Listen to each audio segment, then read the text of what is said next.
നമസ്കാരം, മെട്രോ വാർത്തയിലേക്ക് സ്വാഗതം. ഞാൻ ദയ.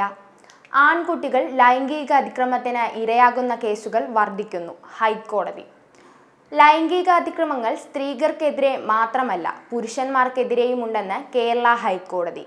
ലൈംഗിക അതിക്രമത്തിന് ഇരയാകുന്നവരിൽ ഭൂരിഭാഗവും സ്ത്രീകളാണെങ്കിലും പുരുഷന്മാർ ആക്രമിക്കപ്പെടാനുള്ള സാധ്യത അവഗണിക്കാനാവില്ലെന്നും പോസ്കോ കേസുകളിൽ ആൺകുട്ടികൾ ഇരയാകുന്നത് വർദ്ധിച്ചിട്ടുണ്ടെന്നും ജസ്റ്റിസ് ദേവൻ രാമചന്ദ്രൻ വാക്കാൽ നിരീക്ഷിച്ചു.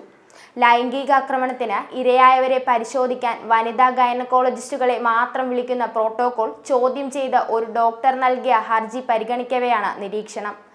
അതിക്രമത്തിന് ഇരയായവരെ പിന്തുണയ്ക്കാൻ ഉദ്ദേശിച്ചിട്ടുള്ളതാണ് പ്രോട്ടോകോളെന്നും അദ്ദേഹം അഭിപ്രായപ്പെട്ടു.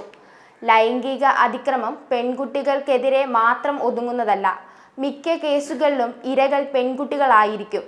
ലൈംഗിക അതിക്രമത്തിന് ഇരയാകുന്നത് 95% സ്ത്രീകളാണ്.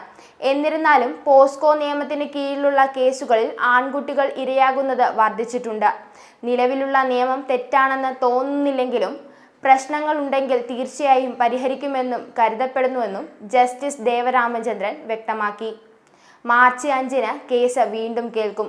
അഭിഭാഷകരായ Shyam Padman, CM Andrews, Bobby M Sekhar, Laya Mary Joseph, Nichu Billingson, Aswathi Shyam, Swathi Sudheer, Ram Mohan എന്നിവരാണ് ഹർജിക്കാരന് വേണ്ടി ഹാജരായത്. ന്യൂസ് ഡെസ്ക്, മെട്രോ വാർത്ത.